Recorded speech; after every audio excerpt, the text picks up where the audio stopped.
감사합니다. 인생에는 세 가지 중요한 만남이 있다고 합니다. 부모님과의 만남, 두 번째는 배우자와의 만남, 세 번째는 스승을 잘 만나야 된다고 얘기를 합니다. 그런데 우리가 알기에 더 중요한 만남이 하나 있습니다. 바로 예수님과의 만남입니다. 아무리 부모님을 잘 만나고 배우자를 잘 만나고 스승을 잘 만나도 예수님을 만나지 못하면 생명이 없습니다. 영원한 생명을 얻을 수 없습니다. 예수님이 있는 사람이 영원한 생명이 있고 영원한 천국에 들어갈 수 있는 그러한 자격이 주어지기 때문에 그렇습니다. 예수님 안에 참된 소망과 기쁨이 있기 때문에 어느 만남보다도 예수님을 만나야 됩니다. 그래서 이렇게 문장을 이렇게 바꿔야 될 것 같아요. 부모님을 통해서 예수님을 만나야 된다. 배우자를 통해서 예수님을 만나야 된다. 스승을 통해서 예수님을 만나야 된다. 이런 만남이 복된 만남, 정말 귀한 만남이라고 생각합니다. 오늘 본문에 보면은 예수님을 만난 또 한 사람의 이야기가 있습니다. 여러분 잘 알다시피 예수님의 수제자가 되었던 베드로입니다. 그는 직업이 어부입니다. 고기를 잘 잡는 어부입니다. 그날도 다른 날처럼 고기를 이렇게 잡으러 갈릴리 호수 깊은 곳까지 배를 저어서 나갔습니다. 고기를 빨리 잡고 싶겠죠. 빨리 잡을수록 빨리 집에 돌아갈 수 있으니까. 그 그물을 자기가 알고 있는 그 고기 포인트가 있지 않습니까? 거기에 그물을 다 던졌는데 고기가 안 잡히는 거예요. 여러 곳을 옮겨 다니면서 고기를 잡았지만 한 마리도 잡지 못했습니다. 그는 갈릴리 호수에서 태어나고 갈릴리 호수에서 자랐습니다. 고기가 어디에 있는지, 몇 시에는 고기가 어디로 모이는지 잘 알고 있는 아주 갈릴리 호수에서 잔뼈가 굵은 사람이었습니다. 그는 밤새도록 그물을 던졌습니다. 그러나 한 마리도 잡지 못했다라고 말합니다. 어떻게 한 마리도 그물에 걸리지 않았을까요? 밤새도록 잡았는데 한 마리도 잡지 못하고 육지로 돌아왔습니다. 정말 불가능한 일이 아닐까 생각합니다. 한 마리도 잡지 못하는 것이. 바닷속의 물고기가 다 공중 분해됐다거나 사라진 듯 합니다. 그는 밤새 수고하였지만 실패하고 빈손으로 돌아왔습니다. 아마 그 마음이 너무 지치고 피곤하고 허탈한 마음으로 이제 그물을 씻고 이제 그물 찢어진 곳을 이렇게 다 이렇게 깁고 있었습니다. 그때 예수님께서 베드로에게 오셨습니다. 그리고 그 배에 오르셔서 그에게 육지에서 약간 떼어달라고 부탁을 합니다. 바닷가에서 말씀을 들으려는 사람들이 너무 많이 모여서 약간 육지에 떨어져서 이렇게 그 사람들에게 말씀을 전하기 위해서였습니다. 베드로는 노를 살짝 저어서 육지에서 약간 떨어진 후에 배에 앉아서 선택의 여지가 없겠죠. 자기도 앉아서 그 말씀을 잘 들었습니다. 말씀을 마치고 예수님은 베드로에게 다시 육지로 이제 가자 라고 말한 것이 아니라 깊은 데로 가서 그물을 내려라, 고기를 잡으라고 명령하는 거였어요. 자기가 지금 거기다 왔거든요. 예수님이 지금 베드로에게 고기가 어디 있는지 장소를 알려주는 것입니다. 깊은 곳으로 가면 고기를 잡을 수 있다. 그럼 베드로는 바다에서 잔뼈가 굵은 사람이에요. 베드로는 예수님이 이분은 목수의 아들이었다는 것을 이미 동네 소문을 통해서 다 들었을 거예요. 예수님도 갈릴리 출신이니까. 물고기와 바다에 관해서는 자기가 전문가이고 특히 갈릴리 호수는 손바닥보다 훤하게 다 꿰뚫고 있는 게 자기였어요. 그런데 목수의 아들이 뭘 안다고 나한테 깊은 데로 가라 그럴까? 보아하니 물고기를 잡아본 적도 한 번도 없으신 선생님께서 알지도 못하면서 깊은 데로 가라는 거예요. 참 어이가 없다고 생각했을 수도 있습니다. 더욱이 그는 지금 밤새도록 거기 있다가 왔어요. 한 마리도 잡지 못하고 왔어요. 그물을 씻고 다 정리하고 이제 집으로 피곤해서 돌아가려는 상황입니다. 만약 그물을 던져서 고기를 또 한 마리도 잡지 못하면 괜한 헛수고만 하고 그물을 다시 씻어야 되는 달갑지 않은 상황이에요. 사람 참 피곤하게 하는 요구구나. 라고 생각했을 수도 있습니다. 어쩌면 우리였다면 예수님한테, 예수님 저 이제 업무 끝났어요, 그냥 피곤해요, 그냥 내일 하시면 안 돼, 내일 합시다 우리, 이렇게 얘기했을지도 모르겠어요. 경험상 아침에 깊은 곳에서 고기를 잡은 적도 없고 확실하게 고기가 있다는 정보도 없기 때문에 피곤하게 굳이 바다로 나가지 말고 그냥 육지로 돌아가자고 했을지도 모릅니다. 그 배의 주인도 베드로잖아요. 베드로가 하고 싶은 대로 하시면 돼요. 그런데 베드로는 5절에 보니까 이렇게 말합니다. 시몬이 대답하여 이르되 선생님, 우리들이, 그 배에는 베드로만 있는 게 아닌 것 같아요, 그죠? 여러 또 다른 동업자가 있는 것 같아요. 밤이 새도록 수고하였으되 잡은 것이 없지만은 말씀에 의지하여 내가 그물을 내리리이다. 그는 어떠한 이유인지 모르지만 예수님의 말씀에 순종했습니다. 어쩌면 그는 예수님을 이미 알고 있었을 것입니다. 예수님의 소문을 들었고 직접 경험했어요. 이 누가복음 5장 전에 4장에는 어떤 사건이 나오냐면은 예수님이 시몬 베드로의 장모의 병을 고쳐주는 이야기가 실려 있습니다. 그러니까 예수님과 베드로가 만나기 전에 어쩌면 이미 시몬 베드로의 장모의 열병을 고쳐준 사건을 경험했고 들었습니다. 베드로는 예수님이 보통 사람이 아니라는 것을 알고 있었고 그를 어쩌면 존중하고 존경하는 마음에 그의 명령에 순종했을지도 모릅니다. 어쩌면 만약 고기가 없고 허탕치면 그물 한번 더 씻으면 되지 하는 마음으로 그 말씀에 순종했을지도 모릅니다. 어떠한 이유였는지 모르지만 베드로는 그 말씀에 의지하여 순종합니다. 그리고 나서 그물을 던졌어요. 아마 아무 생각 없었을 거예요. 그냥 던지려니까 던져봤을 거예요. 어떻게 됐습니까? 6절에 그렇게 하니 고기를 잡은 것이 심이 많아 그물이 찢어지는지라. 수선한 그물이 찢어질 정도로 너무 많이 잡혔어요. 그래서 사람이 필요해서 주변에 있는 다른 배를 불렀습니다. 같이 끌고 가기 위해서. 두 배 모두 물고기가 가득 찼습니다. 예상치도 못한 결과에 대한 우리는 베드로의 반응에 주목해야 될 것 같습니다. 8절을 한번 보시겠습니다. 자, 8절 한번 다 같이 읽도록 하겠습니다. 시작. 시몬 베드로가 이를 보고 예수의 무릎 아래에 엎드려 이르되 주여 나를 떠나소서 나는 죄인이로소이다. 고기를 두 배에 가득 차게 잡았다는 것보다 더 중요한 변화들이 8절에 있습니다. 그는 예수님을 대하는 태도와 예수님을 부르는 호칭이 바뀌었습니다. 우선 어떻게 합니까? 처음에는 예수님 옆에 앉아 있었어요. 근데 이 고기를 가득 잡은 후에 어떻게 했다고요? 예수의 무릎 앞에 엎드렸습니다. 물고기를 잡기 전에는 앉아 있었는데 물고기를 잡은 후에는 그냥 엎드린 거예요. 예수님께서 그에게 엎드리라고 말한 것도 아닌데 자기 스스로 그냥 발 앞에 엎드린 것입니다. 여러분, 유대인들은 우상 숭배를 철저히 배격하기 때문에 아무에게나 아무 형상 앞에 절대 엎드리지 않습니다. 우상 숭배라고 생각하기 때문에. 그런데 지금 베드로가 예수님 앞에 엎드렸다는 것은 예수님을 단순히 인간이 아니라 신적인 존재로 인식했다는 거예요. 야, 이게 인간이 아니구나, 하나님이시구나 라고 인식한 것입니다. 그가 예수님을 부르는 호칭을 한번 보시겠습니까? 자기 배에 앉아있을 때는 예수님을 뭐라고 했습니까?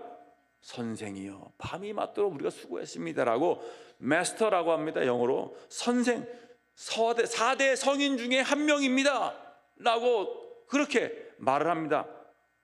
그런데 예수님 말씀에 순종해서 물고기를 두 배에 가득 차도록 잡은 후에 예수님은 뭐라고 부릅니까? 주여라고 부릅니다. 그는 또 자기에 대한 인식의 변화가 나타납니다. 나는 죄인이로소이다. 베드로가 법적으로, 윤리적으로, 도덕적으로 죄를 지었기 때문에 죄인이라고 말하는 것이 아닙니다. 그런데도 그는 자신이 죄인이라고 예수님 앞에 엎드려 고백하고 있습니다. 어떻게 이런 마음의 변화가 일어날 수 있을까요?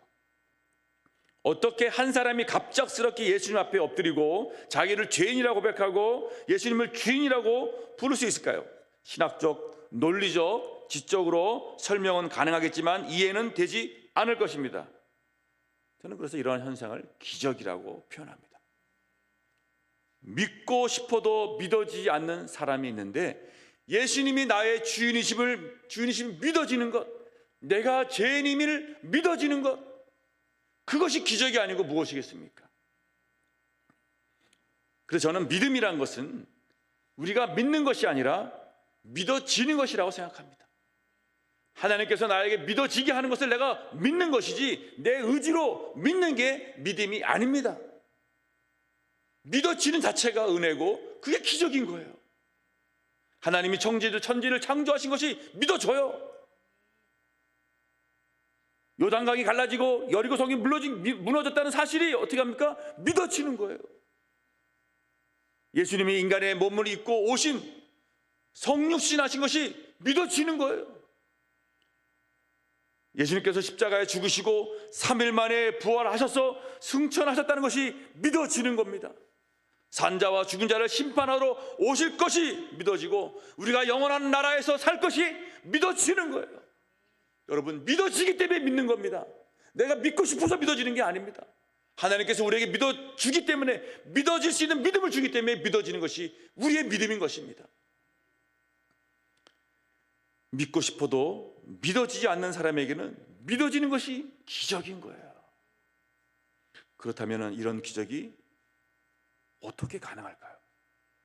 예수님을 만나면 가능합니다. 성경에서도 하나님을 만난 사람들은 이런 고백을 합니다. 이사야 6장 5절 7절에 보면은 이사야가 이런 고백을 합니다. 나는 입술이 내가 말하되 화로다 나여 망하게 되었도다. 나는 입술이 부정한 사람이요, 나는 입술이 부정한 백성 중에 거하면서 만군의 여호와이신 왕을 배웠음이로다. 내 악이 죄하여졌고 내 죄가 사하졌다라고 하나님의 말씀을 듣습니다. 예수님을 제대로 만난 사람은 하나님 없이 살았던 자신의 과거의 삶과 방식들이 죄였음을 깨닫게 됩니다. 그리고 자기가 죄인임을 인식하게 됩니다. 우리가 예배 시간에 하나님을 만나잖아요. 하나님을 만나기 위해서 우리가 예배를 드리잖아요. 예배를 드리고 나서 우리가 하나님을 만나면 어떤 고백이 나오면, 하나님, 내가 죄인입니다. 죄를 지었기 때문에 죄인이라는 게 아니에요, 여러분. 그냥 하나님, 내가 죄인임이 그냥 느껴지는 걸 어떻게 해요? 내가 죄인임이 인식된다는 것입니다. 거룩한 하나님께 가까이 가면 갈수록 우리의 죄가 더 선명하게 보입니다. 우리가 죄인임을 고백할 수밖에 없습니다. 우리가 예수님을 만난다면, 정말 제대로 만난다면 거룩하신 예수님 앞에 엎드릴 수밖에 없으며 내가 죄인일 수밖에 없음을 고백합니다. 나는 윤리적으로 도덕적으로 착한 사람이기 때문에 죄가 없다고, 남에게 해코지한 적도 남에게 피해를 준 적도 없을지라도 예수님을 만나면, 주님, 저를 떠나소서, 제가 죄인입니다. 저의 죄를 용서하시옵소서 라는 고백이 나올 수밖에 없습니다. 죄를 고백하고 죄인됨을 인정하는 사람을 예수님을 만나러 왔다라고 말합니다. 누가복음 5장 31절 32절에 보니까 예수께서 대답하여 이르시되 건강한 자에게는 의원이 쓸데가 없고 병든 자에게라야 쓸데있나니 내가 의인을 부르러 온 것이 아니요 죄인을 불러 회개케 하러 왔노라. 예수님을 만나는 것과 자신이 죄인임을 고백하는 것은 동전의 양면과 같습니다. 그러면 사람들은 언제 예수님을 만날 수 있을까요? 일반적으로 사업에 실패하거나 건강을 잃거나 삶의 회의를 느끼거나 죽음에 직면할 때라 할 수 있습니다. 잘 나갈 때는 예수님이 보이지 않습니다. 실패하면 보이는 것들이 있고 실패해야 만날 수 있는 만남이 있습니다. 만약 베드로가 고기를 되게 많이 잡았어요. 그러면 6km 일찍 돌아왔을 거예요. 그럼 그 시간에 예수님은 못 만났을 거예요. 밤새도록 고기가 잡히지 않았기 때문에 그는 그 밤새도록 새벽까지 그 자리에 있을 수밖에 없었어요. 예수님이 그때 오신 것입니다. 어쩌면 예수님은 베드로가 고기를 잡지 못하도록 베드로가 그물을 던지는 곳곳마다 있는 고기들을 다른 곳으로 다 쫓아냈었을지도 몰라요. 예수님도 베드로를 만나기 위해서 밤새도록 고기에게 명령하시냐고 잠 한숨 못 잠으셨을 거예요 아마. 너 야 베드로가 일로 온다, 야 저를 피해라. 베드로도 일로 올 것 같아, 너 피해 빨리. 어떻게 한 마리도 안 잡힙니까 그물에? 말이 됩니까? 이거는 기적이 아니면 일어날 수 없는 일입니다. 인간은 실패하는 것 같지만 하나님께서는 그 뒤에서 일하고 계십니다. 여러분, 실패 뒤에는 하나님의 만남이 기다리고 계십니다. 어쩌면 하나님께서 우리를 만나고 싶어 하기 때문에 그렇게 상황이 꼬이게 만들고 우리의 사업이 실패하게 만들고 내가 좌절하게 만드는 것일 수도 있습니다. 우리가 보기에 실패이고 좌절하고 모든 것이 꼬이고 상황이 엉망이지만 그 뒤에는 하나님께서 야 내가 너를 만나려고 그래, 나 다 계획이 있어 라고 말하고 있는 것입니다. 그렇게 베드로가 고기잡이에 실패하고 허탈한 마음으로 돌아왔을 때 실패보다 더 중요한 만남이 기다리고 있었습니다. 바로 예수님과의 만남이었습니다. 모든 걸 다 실패하고 한 마리도 못 잡고 그냥 허탈한 마음으로 돌아왔을 때 거기에는 예수님이 베드로를 기다리고 있었어요. 실패보다 더 귀한 만남, 예수님이 믿어지는 기적, 내가 죄인됨을 고백하는 기적이 기다리고 있었습니다. 예수님은 단순히 실패를 통한 만남에서 그치지 않았습니다. 그를 일으켜 세우셨습니다. 베드로가 그토록 원했던 고기를 아주 많이 잡게 하셨어요. 예수님 진짜 재밌으신 분이세요. 밤새도록 고기 한 마리 잡지 못하게 하시다가 갑자기 고기를 왕창 잡게 하신 거예요. 자기 배에 다 채울 수 없어서 다른 배까지 가득 채웠습니다. 누군가의 도움을 받아서 우리가 사업에 성공을 하면은 보통 그 사람이 어떻게 합니까? 감사를 합니다. 그것이 인간의 도리 아니겠습니까? 물론 입 싹 닦으신 분들도 가끔 있더라고요. 그러나 일반적으로 누군가의 도움을 받아서 우리가 다시 일어서고 성공하면은 그 사람에게 감사하다고 이렇게 표시를 하고 또 선물도 줍니다. 어쩌면 베드로도 이 고기를 많이 잡게 했으니까 예수님에게 물고기 있는 곳을 알려주셔서 감사합니다. 제 물고기 좀 제가 10분의 1 드리겠습니다. 선물로 드리겠습니다. 감사의 표시로 받아주십시오 라고 하고 예수님과 헤어질 수도 있었습니다.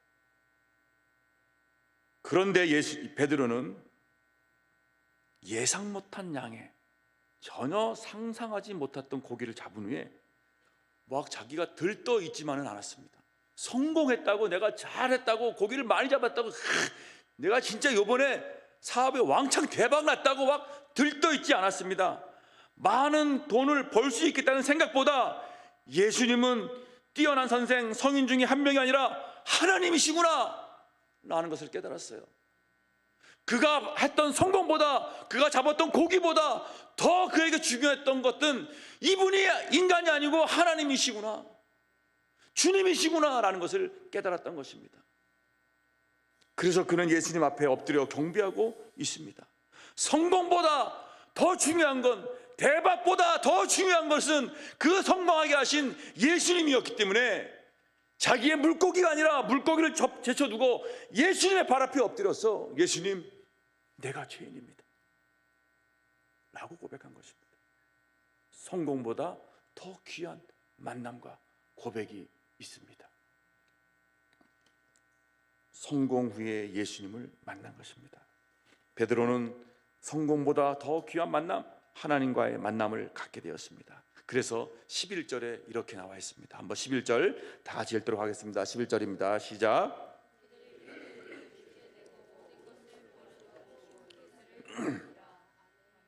베드로가 그렇게 잡고 싶었던 고기를 자기 배도 아닌 두 배에 가득 채웠는데 예수님을 만나고 그 좋았던 고기도, 그렇게 잡고 싶었던 고기도, 배도 다 내려놓고 주님을 쫓았다 라고 말합니다.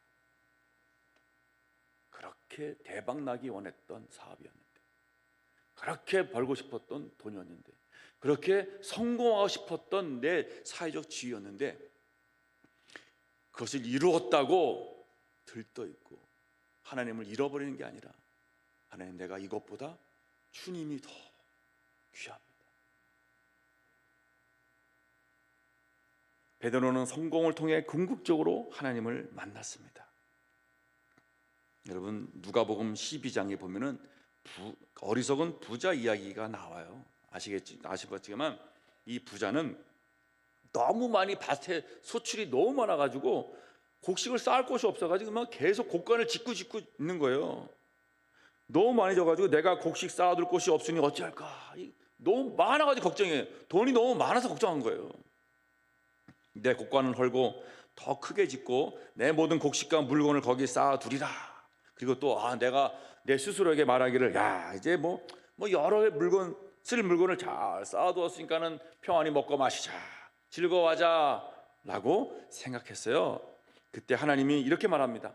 어리석은 자여, 오늘 밤에 내 영혼을 도로 찾으리니 내가 예비한 것이 네 것이 되겠느냐.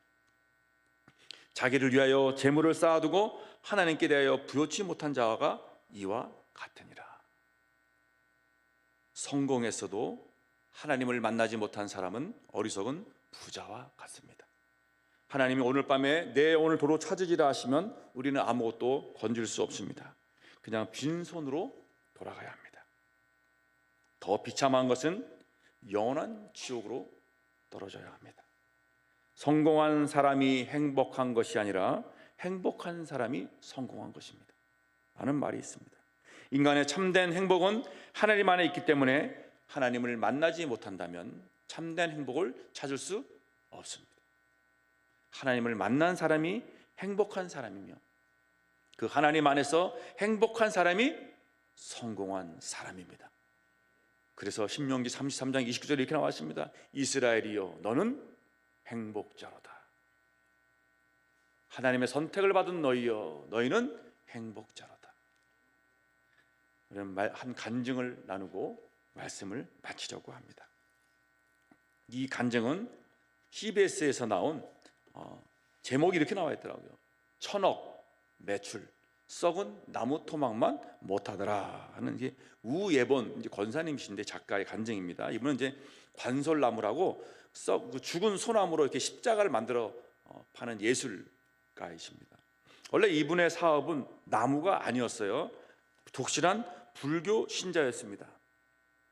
이분은 오직 돈을 목적으로 살았다고 합니다. 바이어와 계약을 성사시키기 위해서는 어떠한 수단과 방법도 가리지 않았다고 합니다. 계약서에 사인을 받기 위해서 여자지만 바이어와 룸사롱에 가서 폭탄주를 직접 말아주고 본인도 한 30-40잔의 폭탄주를 마셔가면서 악착같이 계약서에 사인 받아가지고 사업을 일으켰어요.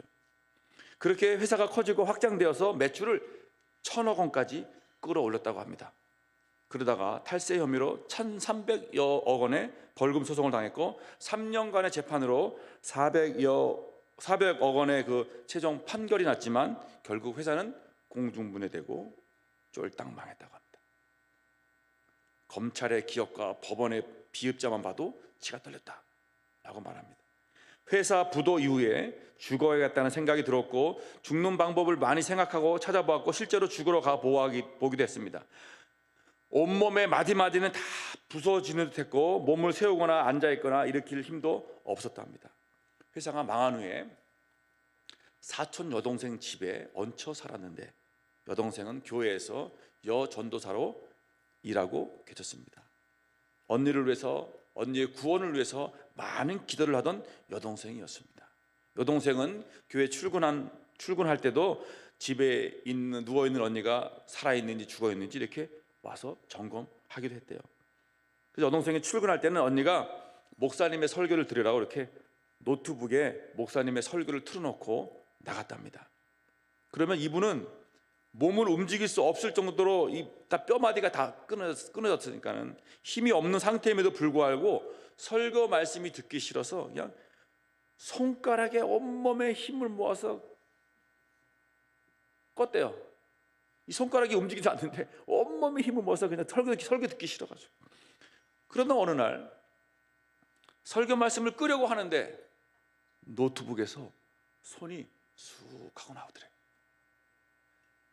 자기는 헛것이 보인 줄 알고 이제 죽을 때가 되었구나, 망령이 보이는구나, 이렇게 죽는구나라는 생각이 들었답니다. 그래도 죽을 때 죽더라도 정신을 차리자 하는 마음을 먹고 손바닥을 자세히 이렇게 보았답니다.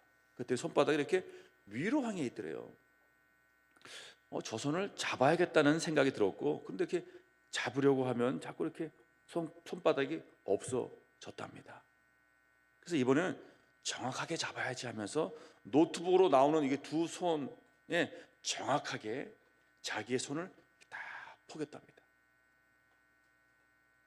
그랬더니 그 순간 끊어졌던 자신의 온 몸이 다시 이어지고 몸에 힘이 생기고 살아나는 느낌이 들었답니다. 그러면서 내가 누구며 왜 태어났으며 왜 살아야 하는지, 무엇을 하며 살아야 하는지를, 이게 모든 게 확 깨달아진대요. 눈물 콧물을 얼굴에 번복하면서 울었습니다. 눈물과 콧물로 얼굴에 이렇게 팩을 한 것처럼 울었대요. 평생에 그렇게 큰 물은 처음 흘렸고 평생 한 번도 부르지 않았던 주여, 예수님, 지저스를 불러가면서 펑펑 울었답니다. 그렇게 예수님은 이 우 권사님을 찾아오셨습니다. 권사님도 예수님을 만났습니다. 그동안 자기는 윤리적, 도덕적으로 착한 사람이라고 생각하며 살아왔습니다. 그런데 주님을 만난 후에는 그 전에 했던 모든 일들이 다 회개되었답니다. 자기가 죄인인지를 몰랐고 과거에 지었던 모든 죄들, 특히 돈을 벌기 위해서 계약서에 쌈받기 위해서 물불 안 가리던 모든 일들이 다 떠오르면서 회개하기 시작했다고 합니다. 그래서 이 권사님은 1,000억의 매출을 하던 사업가에서 아무것도 없는 빈 털터리가 되었지만, 그리고 그 사업의 실패와 모든 재산과 삶의 희망조차 다 잃었지만 그 실패와 빼앗김보다 더 중요한, 실패보다 더 중요한 예수님과의 만남을 가졌다라고 간증했습니다. 만약 1,000억 원대의 매출이 계속되었다면, 잘 나가는 사업가였다면 예수님을 만날 수 있었을까요? 희박합니다. 돈이 목적인 사람에게 과연 예수님이 보이고 설교 말씀이 귀에 들어올까요? 희박합니다. 돈을 눈앞에 더 가까이 가져가 보세요. 돈만 보입니다. 돈이 공중분해되고 사라져야 비로소 보일 수 있습니다. 만약 망하지 않았다면 설교를 들을 수 있는 기회가 없었을 것입니다. 노트북에서 손이 나오는 기이한 경험도 할 수 없었을 것입니다. 지난 삶에서 죄악된 모습이 마치 정말 자신의 삶처럼 이렇게 다 보이기 시작한 것입니다. 여러분, 솔로몬이 이렇게 말합니다. 헛되며 헛되고 헛되니 모든 것이 헛되도다. 그러나 우리가 하나님을 만난다면 우리의 인생은 헛되지 않습니다. 우리의 삶은 하나님을 만나면 성공한 삶이고 후회 없는 삶이 될 것입니다. 하나님은 우리를 실패하게도 하시고 성공하게도 하십니다. 그 실패와 성공이 우리의 목적이 아닙니다. 우리의 실패와 성공보다 더 중요한 만남을 원하시고 계십니다. 실패와 성공이 끝이 아닙니다. 그 너머에 실패와 성공을 주관하시는 하나님을 만나야 합니다. 하나님이 우리를 기다리고 계시는 것입니다. 실패와 성공을 넘어서 나의 나된 것은 다 하나님의 은혜인 것입니다. 여러분, 실패해도 좌절 속에 폐인이 되어 삶을 포기하는 것이 아니라 이 우 권사님처럼, 베드로처럼 실패를 통해 예수님이 찾아오시고 예수님이 소문을 내밀 때 그 손을 잡고 기적을 경험하시는 여러분 되시길 바라겠습니다. 여러분, 성공해도 성공에 도취되지 말고 베드로처럼 예수님을 나의 주님으로 고백하는 만남의 기적과 축복이 일어나기를 주님의 이름으로 축복합니다.